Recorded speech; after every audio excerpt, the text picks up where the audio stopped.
Entonces, el día de hoy el tema es el terapeuta y su relación con el paciente. ¿Qué tanto puedo y no hacer en la intervención? Como es un tema dirigido especialmente a psicólogos, pues recordemos que vamos a hablar con temas específicamente técnicos, por decirlo así. Pero finalmente es una transmisión en vivo que se puede hacer directamente de manera libre, sin problema, y todas las personas y el público en general lo puede escuchar. Creo que incluso les puede servir bastante para entender o ir trabajando de alguna manera ciertas cuestiones cuando a lo mejor es la primera vez que quieres tomar terapia, ¿no? Y cómo poder involucrarte en ese proceso terapéutico ya como paciente. Entonces, bueno, principalmente quiero compartirles que dentro de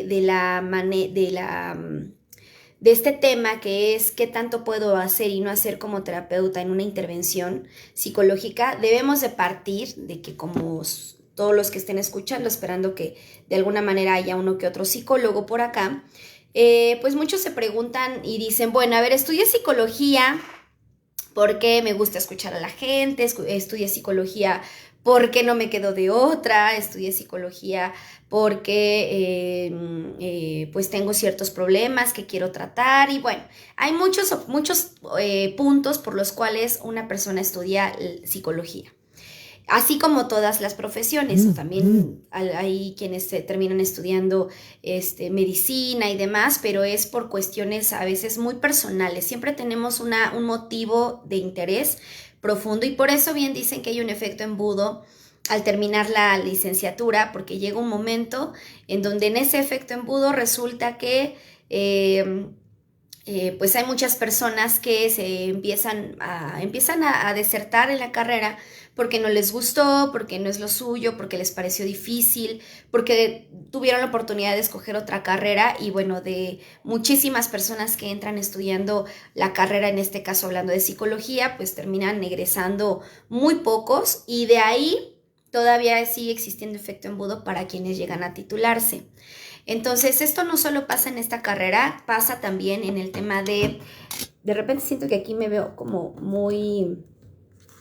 no se ve muy clara la luz. Déjenme me cambio un poquito, pero mientras seguimos hablando. Y ahorita, si es necesario pasarme para allá, con gusto. Bueno, entonces, parte de todo esto es, perdónenme el movimiento, no creí que fuera tanto movimiento ahí, tambaleando. Bueno, aparte de todo esto, es importante compartir, mencionar, ahí se ve mejor, creo yo. Es importante mencionar que toda esta situación de los psicólogos que en su momento llegan a retomar un proceso terapéutico, perdónenme, a tomar su carrera, pues tiene un motivo personal. Pero bueno, repetía con esta cuestión del efecto embudo. Entonces, muy poquitos son los que terminan ya en la titulación y de ahí todavía sigue existiendo un efecto embudo para quienes empiezan a trabajar en el área clínica. Recordemos que todos los psicólogos pues terminamos una formación psicológica, una embarradita, llamémosle así, de todos los enfoques, pero después viene un punto donde te tienes que especializar. Y en esa especialización pues vas a elegir ya sea psicología del deporte, psicología social, psicología experimental, psicología clínica, psicología laboral, ¿no? Entre otras ramas, humanista y demás. Bueno, lo humanista está también un poco metido en la parte clínica. Pero bueno, esas son las facetas. Y de ahí todavía te tienes que especializar en que en el área psicológica, que ya escogiste clínica, de ahí tienes que tener un enfoque particular, ¿no? Psicoanálisis, gestalt, la cognitivo-conductual, la constructivista. Hay muchos enfoques que de ahí se tiene todavía que elegir. Y cuando tú inicias un proceso de licenciatura, estudias y demás, pues no piensas que va a haber toda esta serie de obstáculos, llamémosle así, ¿no? Se piensa muchas veces pues que ya terminas la carrera e inmediatamente tú puedes tener trabajo y es una realidad que no es así. Se puede conseguir más rápidamente trabajo en un área laboral como es recursos humanos, psicología laboral, definitivamente, para reclutamiento y selección del personal. Y es mucho más fácil encontrar trabajo que tiene que ver con el área laboral, porque no requiere realmente mucha experiencia en el sentido de una especialización.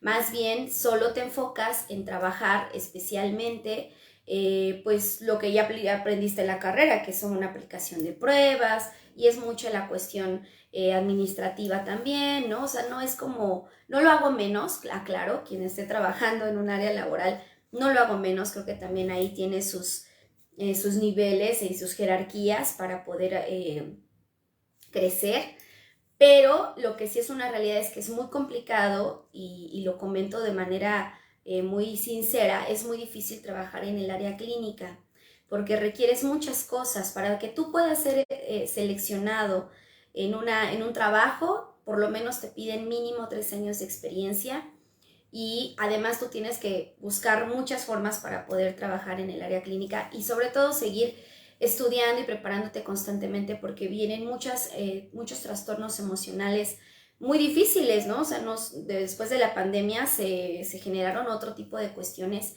que tenemos que ver en el DSM-5, pero aparte de eso siempre hay una renovación, somos seres humanos y estamos cambiando. Entonces, los psicólogos que empiezan a entender y empiezan a construir su formación psicológica deben de tener muy claro que es mucho tocar puertas, es mucho de pues machetearle mucho, estar estudiando mucho, preparándose demasiado, y obviamente tener la convicción de que realmente quieres ser un psicólogo clínico. Si llega un punto en donde solo es como para probar, obviamente vas a desertar porque no es algo que tú tengas como con pasión una decisión así y lo hagas hasta los momentos más difíciles. Va a ser difícil y obviamente vas a desertar. Entonces tienes que tener muy claro que dentro del área psicológica clínica necesitas mucho trabajo personal. Te recomiendo que también estés en un proceso terapéutico. Siempre va a ayudar mucho que el psicólogo esté en una terapia, porque de esa manera no solamente se va a ver como terapeuta, sino también se va a ver como paciente y va a tener ese grado de empatía de lo que muchas veces no se tiene, ¿no? Como terapeuta tú lo puedes ver a lo mejor como tu consultorio, tu negocio, pero más allá del negocio también estás tratando con humanos que requieren un trabajo personal y también el sentir empatía por lo que puedan vivir como pacientes. Eso no significa que vas a ser condescendiente con todos los pacientes, porque también hay niveles de pacientes, pero sí es una realidad que te va a ayudar mucho tener terapia como paciente y aparte tú tener o sea, dar la terapia. Entonces, en este tema que tal cual lo titulé, qué se hace y qué no se hace, pues bueno, todos tenemos una formación donde sabemos que paso número 1 para que tú puedas atender a un paciente es la entrevista clínica. Después de la entrevista tienes que hacer pues tu plan de trabajo, tu programa de trabajo de qué tienes que hacer, y va a depender del enfoque.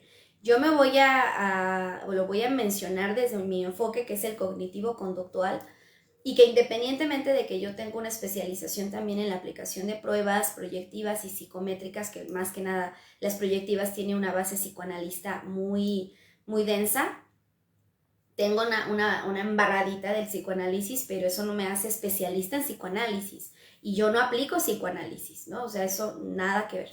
Yo me manejo mucho con un enfoque cognitivo-conductual. Entonces lo voy a manejar desde esta parte, desde esta línea, y quienes estén escuchando, quienes tengan dudas, ya saben que lo pueden hacer aquí, porque de esa manera pues vamos a trabajar más de la amplitud de las dudas que ustedes puedan tener, porque finalmente el espacio es para eso. Entonces, bueno, viene la entrevista, y de la entrevista pues tú tienes que hacer tu plan de trabajo, de seguimiento, un programa donde tú tienes que empezar a dirigir a tu paciente con todas estas líneas de las cuales pues atiende o acude a terapia. Pero bueno, estamos hablando que ahí ya tienes la entrevista, estás haciendo tu plan de trabajo, de ahí pues tienes que hacer totalmente un seguimiento sobre las técnicas que tú puedas aplicar y dirigir con tu paciente para que las aplique, pero principalmente tienes que saber por qué motivo está en la terapia, cuál es el diagnóstico posible que tú puedas plantear. Si viene a lo mejor porque tiene un trastorno de ansiedad, porque tiene duelo, porque está pasando por una ruptura amorosa, pero esa ruptura amorosa, pues si tú lo trabajas directamente y lo buscas en la bibliografía, cómo trabajar una ruptura amorosa, jamás te va a venir algo así. Tú tienes que desmenuzar todo el problema para que digas, a ver, está pasando por dependencia emocional, no le gusta la soledad, es una persona que le cuesta mucho trabajo hablar y externar sus emociones, entonces estamos hablando de falta de habilidades sociales. Es una persona que le está costando mucho trabajo tener una dirección de jerarquías, no le gusta que le digan lo que tiene que hacer. Entonces, realmente ellos te plantean y dicen, vengo por una ruptura amorosa, pero de ahí tú tienes que ver toda la serie de complicaciones emocionales que se tendrán que trabajar y que a su vez, pues no viene en ningún libro así. Tú tienes que buscar como dentro de tu formación cuál va a ser la manera en la que vas a tener que trabajarlo. Y sí te puedes basar en bibliografía, pero a lo que voy es que no va a haber en la bibliografía algo específico, como si fuera, pues sí, una biblioteca donde tú encuentres el punto y digas, esta es la página. No, no es así. Entonces, es mucho tener habilidades de escucha activa, es mucho de ser empático. El terapeuta tendría que haber desarrollado también esta capacidad de mucho análisis y de identificar todos los elementos en las partes del todo, de mucha interpretación también en ocasiones es necesario, y sobre todo también de tener esta calidez para expresarle a tu paciente cómo se va a trabajar. Los pacientes no llegan totalmente con el conocimiento de la terapia, algunos vienen por primera vez. Entonces, si tú simplemente te sientes el dios de la terapia y solamente le dices, bueno, esa es mi forma de verlo, de Ángeles Gutiérrez, es mi manera de verlo. Si te sientes el dios de la terapia y tú solamente le dices, ok, cuéntame por qué vienes, y solamente estás escuchando, pero a lo mejor sí estás interpretando, trabajando lo que el paciente va a tener que revisar contigo en la terapia, pero no se lo expresas, pues el paciente se va. O sea, puede ser que a algunos no les agrade, no les gustó, no saben ni por qué llegaron, no saben qué van a hacer en la terapia y pues se fueron igual de dudas, ¿no?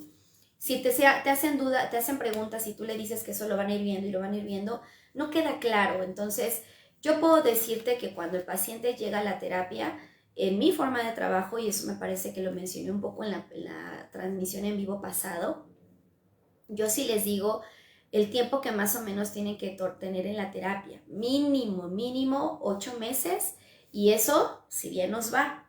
Y aún así en 8 meses yo psicóloga sé que no se va a trabajar lo suficientemente, más bien no lo suficientemente, sino más bien en su totalidad, todas las áreas por las que viene. Yo lo sé, pero al menos también sé que el paciente al menos esos 8 meses va a tener mejor trabajo, no lo va a ver lejano porque va a decir, bueno, son 8 meses, no me parece tan largo, porque todos vienen ya con ideas y creencias de lo que es pues que una terapia dura años, ¿no? Y bueno, esto podemos hablarlo más del psicoanálisis, pero hay quien no quiere invertir tantos años en eso porque si de por sí ya está siendo difícil llegar a la terapia, pues pensar que va a durar mucho se va, ¿no? O sea, se va. Entonces, más que marketing, más que una cuestión económica, yo lo veo porque el paciente, mientras esté seguro, se sienta cómodo, sepa cómo vas a trabajar y esté muy claro todas esas líneas, el paciente va a tener la apertura para externar sus problemas, para ser franco, para ser honesto, y va a trabajar y va a avanzar en la parte terapéutica. Entonces, eso se vale decir. Por eso venía el tema de qué hacer y qué no hacer, qué sí digo y qué no digo. Eso no lo enseñan en la carrera. Yo te diría que es mucho también de tu personalidad, cómo eres, ¿no? No dista realmente para nada de que cambies tu manera de ser.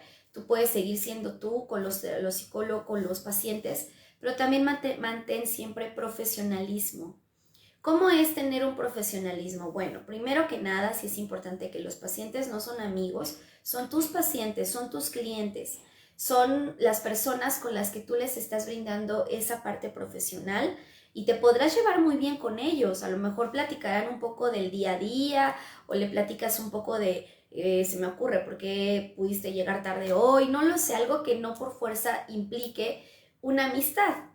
¿Sale? Te podrás llevar muy bien con el paciente, con tu paciente, y el paciente con el psicólogo, pero eso no significa que haya una amistad. Entonces, no pasa nada que de repente puedas ser tú una persona mucho más sociable, a lo mejor a ti sí te gusta saludar de mano, a lo mejor a ti sí te gusta hacer una palmada, tener un poco más de contacto físico, muy ligero con ese profesionalismo y con esa línea de respeto sin llegar a la invasión.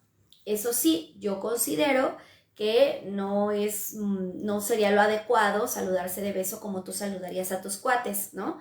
O saludar de beso como tú saludarías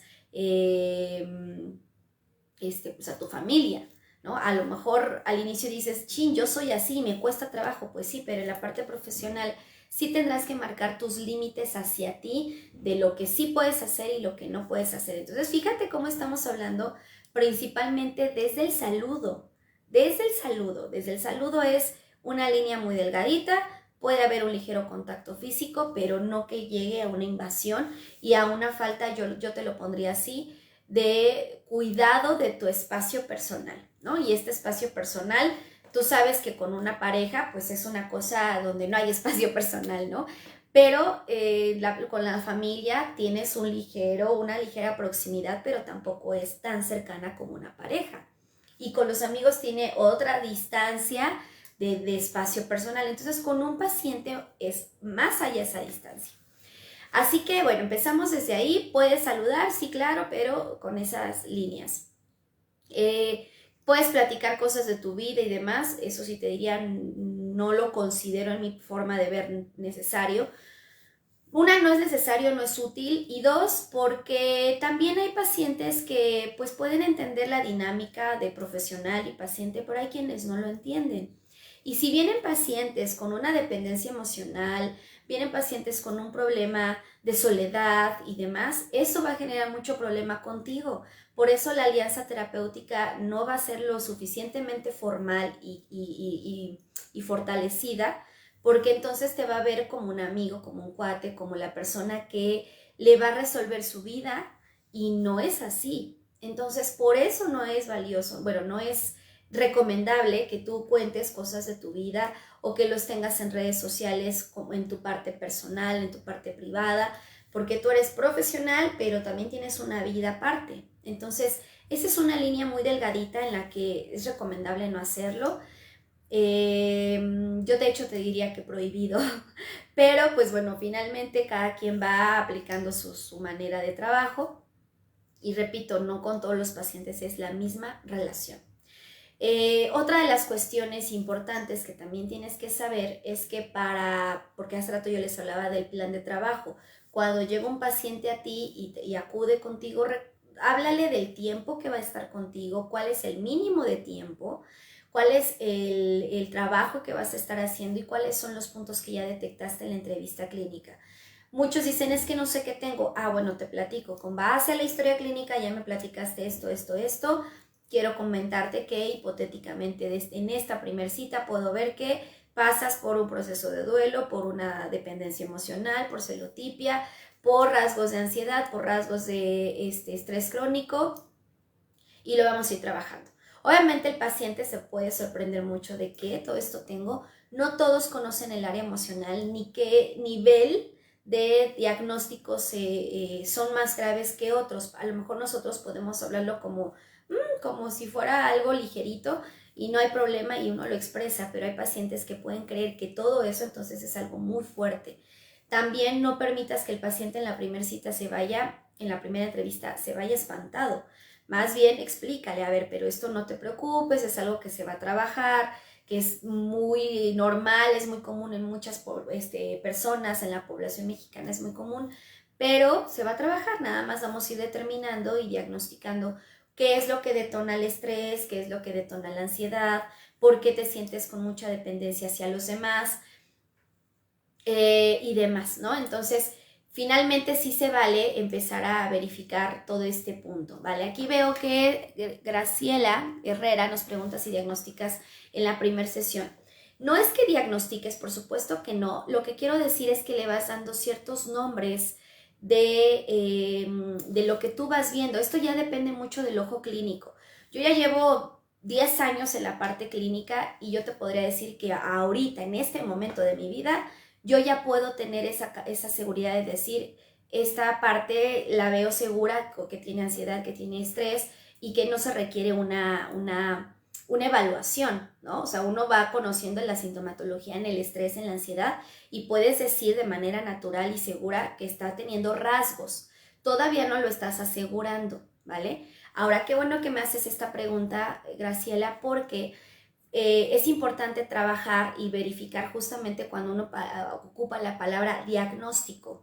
Entonces, en mi estilo de trabajo, en mi forma de trabajo, cuando yo requiero diagnosticar un trastorno ya grande, muy grande, como un trastorno de personalidad, como a lo mejor una fobia, ¿no? Algo más especializado, sí requiero aplicar una batería de pruebas, que pueden ser las proyectivas y los inventarios y probablemente una prueba de inteligencia.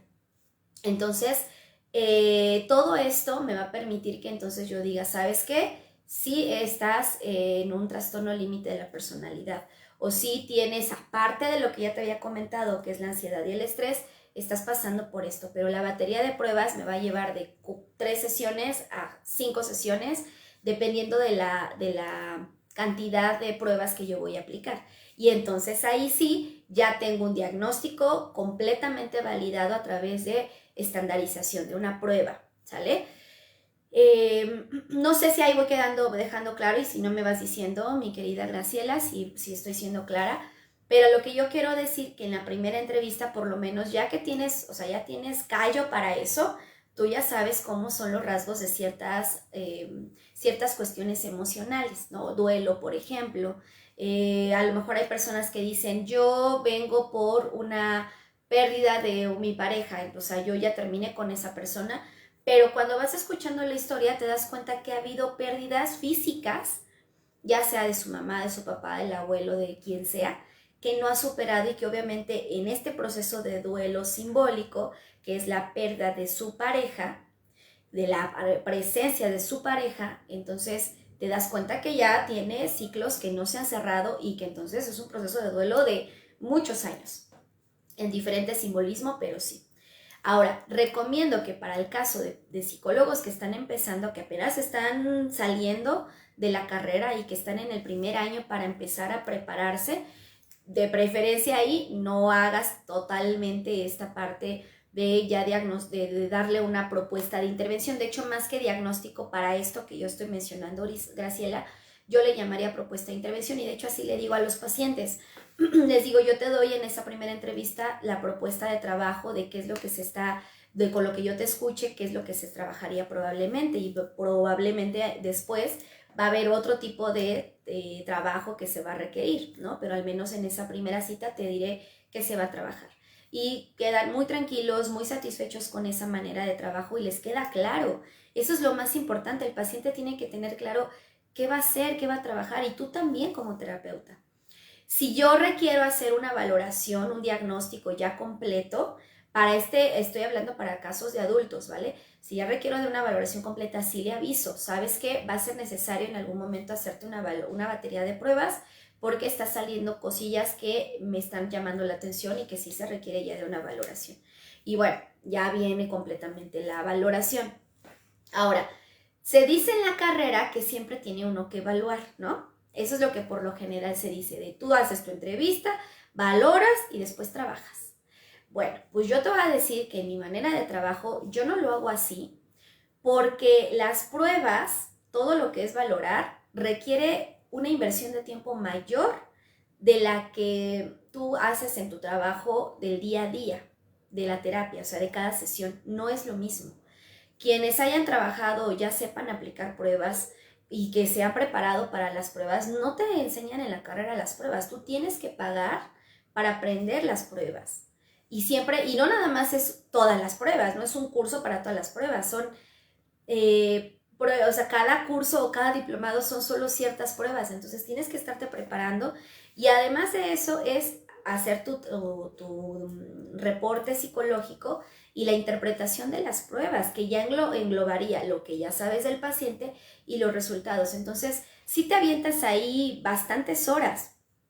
Si bien te va y ya eres buenaza o buenazo con el trabajo, pues yo creo que te avientas unas 7 horas probablemente, haciendo un buen trabajo y eso ya teniendo un machote, ¿no? De tu reporte, pero un buen reporte psicológico, por lo menos si te avientas unas 5 o 7, o sea, va a depender, pero al inicio yo te puedo decir que cuando yo empecé a hacer los reportes psicológicos, yo me aventaba más horas, me aventaba como 10 horas, o a veces hasta 12, si era obviamente dividido en diferentes días, claro.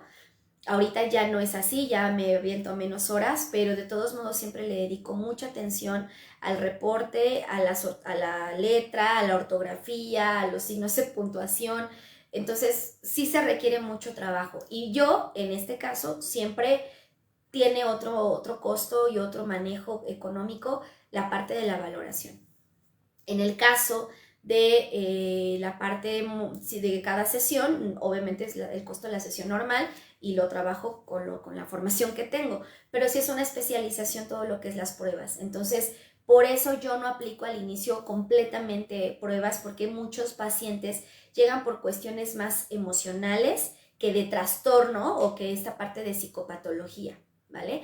Entonces, ahí no se requiere realmente mucho una valoración porque tú vas a ir trabajando en ello, pero cuando creas que es necesario, ahí haces pausa y le dices a tu paciente que requieres hacer una valoración y ya manejarás el costo de manera independiente a tu estilo de trabajo.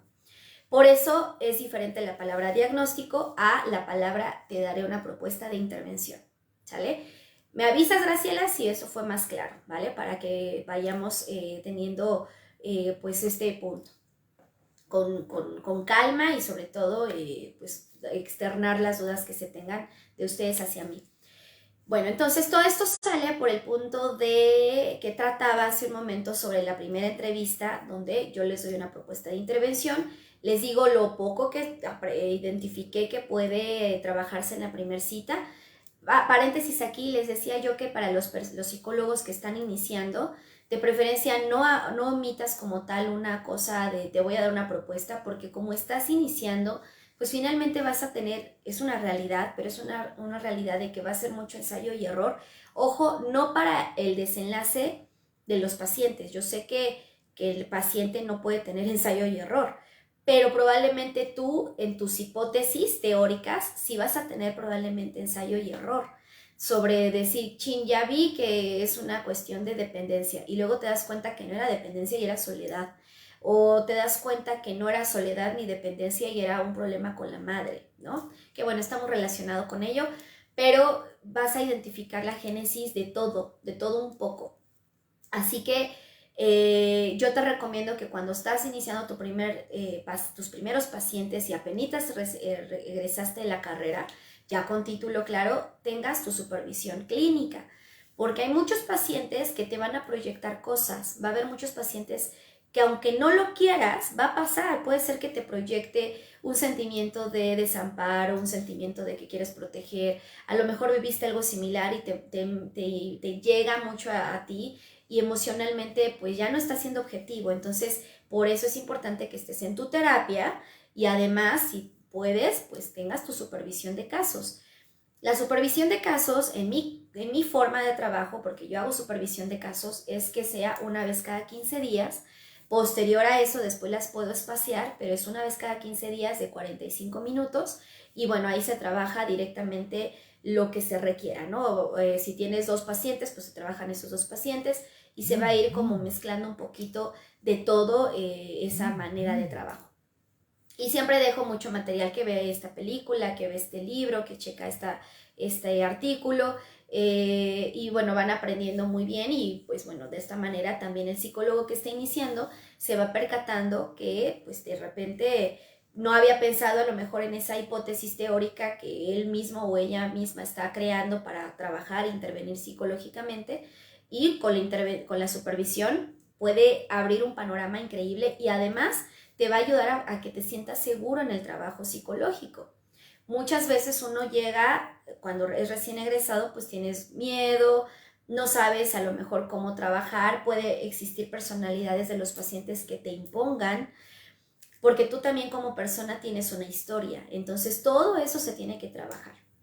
Bueno, ya como primerizo, como persona que está empezando a formarse, por eso te recomiendo la supervisión y ya con la supervisión ya podrás después en la segunda cita darle una propuesta de intervención a tu paciente sin problema y estamos manejando como esta misma línea de la que yo te estoy mencionando en un momento, que es compartirle esta manera de trabajo.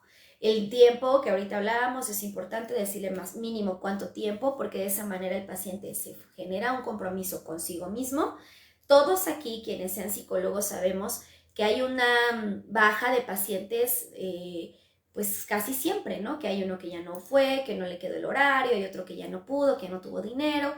Pero yo te diría que cuando eres muy claro, no hay baja de pacientes, ¿no? Afortunadamente en mi caso yo no he tenido bajas tan grandes, siempre se mantienen. Y eso es muy bueno porque me da a entender que mi trabajo les gusta, que la manera en cómo los trato es buena y que aparte tienen avance, ¿no? Sobre todo.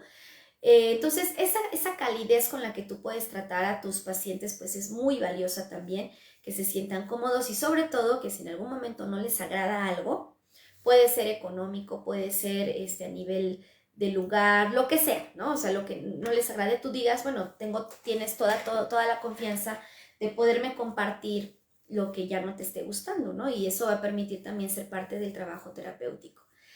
Bien, ya hablamos entonces que, bueno, la entrevista y demás, sobre el trato, el saludo, sobre la valoración. Bueno, en este caso, aquí la psicóloga Graciela me comentaba qué pasa con la valoración. Bueno, ya les comenté ahí que es la manera en la que yo lo voy trabajando, es avisándole al paciente porque siempre tiene un costo distinto, pero finalmente hay quienes aceptan desde un inicio, hay quienes no, y bueno, se va moviendo. Lo que yo quiero decir con todo esta transmisión en vivo es que tengas muy claro que todo lo que te enseñaron en la carrera, todo lo que aprendiste, pues es obviamente un sustento muy valioso, pero también lo demás es mucho de que tú vayas viendo cómo se mueve el mundo, de qué manera tus pacientes van teniendo más constancia contigo, a lo mejor con ellos aplicaste una manera específica de trabajo y no hablo de las técnicas, no hablo de la intervención, sino hablo del trato, o sea, del trato, el cómo te diriges a ellos, si contestas las dudas, ¿no? Esa calidez, esa forma en la que ellos no se sientan un número más, porque no son un número más, son pacientes, son humanos, y eso da un enriquecimiento súper valioso. Ahora, para esto estamos hablando de una terapia de un adulto, pero debemos de tener muy claro que también está la terapia de niños, la terapia de adolescentes, y ahí uno diría, bueno, ¿cómo trabajo con los niños? ¿Cómo tengo ese acercamiento con los adolescentes? En el caso de los niños, sabemos que ya está por los derechos de los niños y demás, está muy cuidado el cuerpo del niño, si el niño va al baño, uno diría, ¿cómo le hago, no? O sea, lo llevo yo, lo lleva la mamá. Bueno, es una cosa que ahí tendrás que ir identificando. Sí es importante que te avales y te prepares pues de todas las leyes y las reformas que se presentan también en los colegios, que están muy de la mano contigo. Yo trabajo también con niños. Y bueno, parte de todo esto es que sepas la edad en la que se encuentran. Primero, los niños que ya son de 6, 7 años ya pueden ir al baño sin problema, a menos que tengan alguna situación de algún desfase en el desarrollo y pues que tu paciente, la mamá, te diga, ¿sabes qué? No puede ir al baño, tiene incontinencia urinaria, no puede hacer del baño, no puede hacer defecar, entonces sí requieres el apoyo. Si ya te avisan eso desde el inicio, por eso la entrevista clínica de los niños es totalmente diferente a la de los adultos. La de los niños, pues vas a tener que hablar del desarrollo, tienes que hablar de los hábitos, si se baña solo, no se baña, de la autonomía, para que todo eso lo sepas y tú ubiques pues las veces que te toque, que estés en terapia con un niño, entonces el niño pueda ir al baño solo. Pero si son menores de esa edad, bueno, y ahí voy haciendo mis excepciones, porque llega un momento donde los niños, pues ya grandes aún no van al baño y pues bueno, si la mamá te avisa, tú le puedes decir, ¿tienes inconveniente con que yo te avise? No, no tengo inconveniente, perfecto, cada que tu hijo quiere ir al baño, yo te aviso a ti, pasan al baño ustedes, pero el niño vuelve a retomar de la terapia totalmente solo. Hay papás que vienen con una preocupación muy constante sobre los niños y llega un punto en donde dicen, es que el niño no puede estar sin mí, tiene que entrar conmigo a la terapia. Yo no les digo que no en la primera sesión porque sé que a los niños les va a generar mucha ansiedad pues ver a su papá o a su mamá que se va, ¿no? Entonces yo le digo, ok, la primera sesión puedes pasar con el niño, pero en la siguiente el niño tiene que entrar solo porque necesita él trabajar, así como cuando va a la escuela necesita trabajar muchas cosas sin ti, ya que viene muy dependiente de ti y eso no es sano para él, no lo estás haciendo autosuficiente. Entonces los papás lo tienen muy claro, lo saben y sin problema, ¿eh? Ellos saben que en la segunda sesión, tercera, porque ya habías hecho entrevista, en la tercera sesión ellos le dicen al niño y lo van preparando. Obviamente hay quienes no saben cómo, entonces tú los tienes que dirigir. El trabajo con los niños es muy pesado porque tienes que trabajar con el niño, tienes que trabajar con la escuela si es que es necesario, tienes que trabajar con los papás o con los cuidadores si es que tú quieres hacer bien tu chamba, ¿no? O sea, si quieres hacer bien tu trabajo, tienes que hacer toda esa intervención. Ahora, a veces es difícil involucrarte a todas esas áreas, pero en la medida de lo posible, si no te puedes involucrar a lo mejor con los otros cuidadores o bien con la escuela, se me ocurre, pues lo haces directamente desde los papás. ¿Sabes qué? A ver, tu hijo veo que tiene mucha dependencia hacia ti. Sí, ¿cómo le hago para que en casa no pase? Bueno, pues lo que tienes que hacer es que empieces a generarle ciertas cositas de autonomía. Dile que recoja su ropa, la lleve al bote de la ropa sucia, que recoja su plato. No, es que eso no lo hace y no lo hace ni siquiera se viste. Ah, entonces hay que partir desde esto, desde el control de su cuerpo. Si no se logra vestir solo, pues entonces tienes que dejar que se vista solo. No, pues que no puede, se pone los zapatos chuecos y que las calcetas no puede. Ok, esos son niveles más complejos, eso no lo necesitas hacer, entonces lo único que tienes que hacer es ponerle ahí su ropa acomodada para que él sepa el orden en el que va. Entonces, pues con esto podemos ver que el trabajo con los niños pues es diferente. Ahí tú puedes pedirle a los papás porque muchas veces el niño no tiene control del cuerpo, no tiene un buen tono muscular, ¿no? La motricidad final no es su fuerte. Entonces yo lo que hago en la terapia es pedirle que traigan una muda extra, o sea, jamás se va a cambiar al niño ahí, hablando justamente del contacto físico y demás, al niño no se le va a tocar realmente, el niño va a llevar una ropa más ligera y la muda extra es para ver cómo es ese tono muscular, cómo es esta cuestión pues de subir a lo mejor sus manguitas, ¿no? De la camisa y demás, pero se le anticipa a la mamá, es solamente para manejarlo así y la mamá puede entrar y puede mirar, ¿no? Directamente cómo es el trabajo que tú estás haciendo con el niño para ese tipo de cosas. Ahora, regresando a lo del baño para niños más chiquitos, pues podemos ver que en el caso de los que son de 4 o 3 añitos que todavía a lo mejor no pueden tener esta cuestión de ir al baño, pues bueno, puedes decirle a la mamá también que puede llevarlo al baño o en su defecto, pues yo en su momento lo que he hecho es decirle al niño, porque me dicen, ya sabe, y sí se puede limpiar. Ah, bueno, lo único que hago es decirle al niño, aquí está el baño, yo me quedo afuera, no veo para nada ninguna parte privada del niño, porque si no, entonces ahí estamos dando un doble mensaje. Le estamos haciendo ver al niño que él puede tener pues esta privacidad de su cuerpo para que nadie lo vea más que él mismo y de repente uno está ahí, ¿no? Entonces no puede pasar eso, tienes que estar afuera, pero le das la seguridad al niño que ahí estás, ¿no? Si en algún momento te llama y dices que no puedo, entonces dile, dame un segundo, le hablo a tu mamá y ya puede pasar la mamá, ¿vale? Pero bueno, es en casos excepcionales ahí, ¿sale?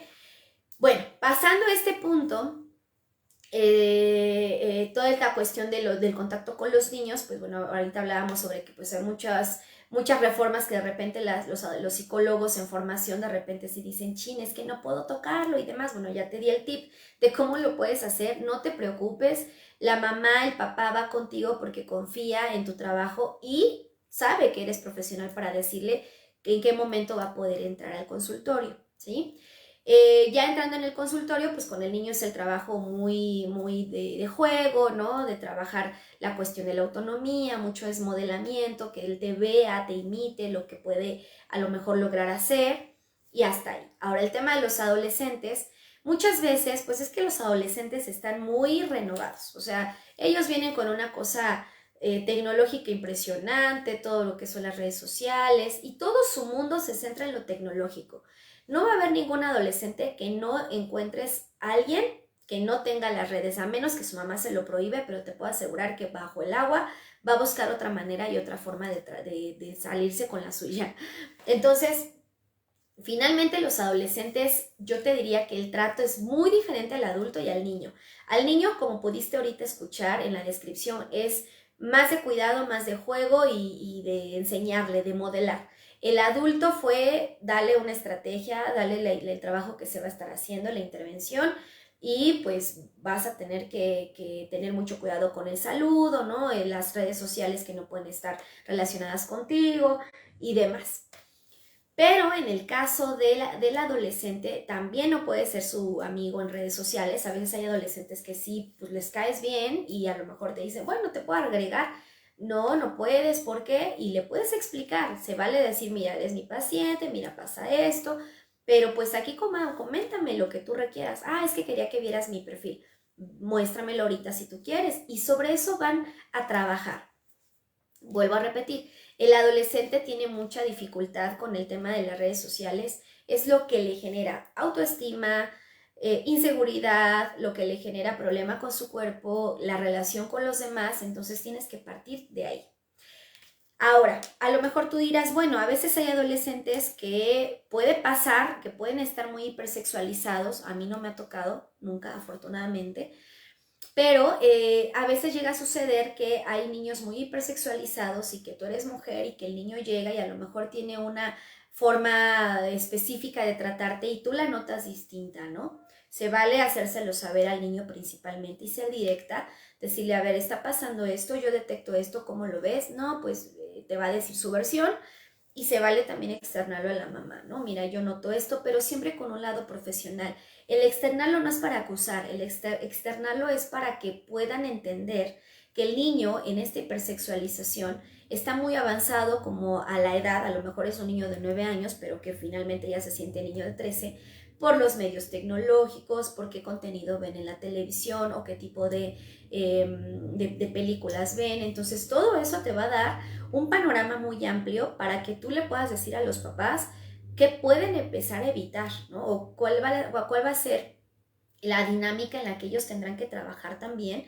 Y si a lo mejor en esta hipersexualización no es tema tanto del niño, puede ser que descubras que es más de la familia que constantemente está diciendo, mira, ahí va una, o el papá, ¿no? O el tío, quien sea, mira, ahí va una chica y entonces le chiflan, entonces le dicen, oye, ya no tienes novia, mira, esta mujer, esta modelo. Entonces empieza a existir una hipersexualización donde no hay un respeto por el cuerpo del otro y por supuesto que el niño pues empieza a mirarte no de la manera profesional. Entonces por eso hay que marcar una línea muy delgadita entre el trabajo, la calidez que puedes darle atención y respeto al paciente, pero también la manera en la que tú puedes evitar que exista una confusión, ¿no? de la relación. Ahora, se dice que en el psicoanálisis existe lo que es la contratransferencia y la transferencia, ¿no? Entonces, en esta transferencia muchas veces pasa que sí, el paciente llega a un punto en donde ve como ídolo al psicólogo o a la psicóloga y pareciera que hay un enamoramiento, pero no es realmente algo carnal, es porque el paciente nota que hay una escucha, un apoyo, porque obviamente está descubriendo junto contigo cosas que no había visto y pues puede existir, pero eso es en psicoanálisis. Aquí siempre en la parte cognitivo-conductual, como puedes darte cuenta, es mucho de negociar, de hablar, de entablar un acuerdo, de tener mucho cuidado con el tacto, el cómo saludar, cómo despedirte y bueno, viene un punto bien importante, cómo cobrar, ¿no? O cómo pedirle al paciente que pueda cubrir los honorarios de tu servicio. Es valiosísimo que tú como terapeuta te distingas completamente de la parte económica. ¿A qué me refiero? Si tienes la posibilidad de que alguien más cobre por ti, está genial, porque no hay una relación directa entre el paciente y entre lo económico y tú. Lo tuyo solo es lo profesional. Pero si tú eres todo, o sea, tú eres quien cobra, quien administra, quien esto, quien aquello, entonces sí es importante que no te dé pena el decir, falta este cobro de esta sesión porque es tu trabajo, porque obviamente ya estaban esos acuerdos desde el inicio con el paciente, es muy importante el contrato terapéutico. Si tú no tienes a claro tu contrato terapéutico de qué pasa si faltan, qué pasa si a lo mejor se enfermaron, qué pasa cuando a lo mejor una cita no se pudo pagar, ¿no? Y demás, sí vas a tener mucha dificultad con todo, con lo económico, con el trato, con tu intervención.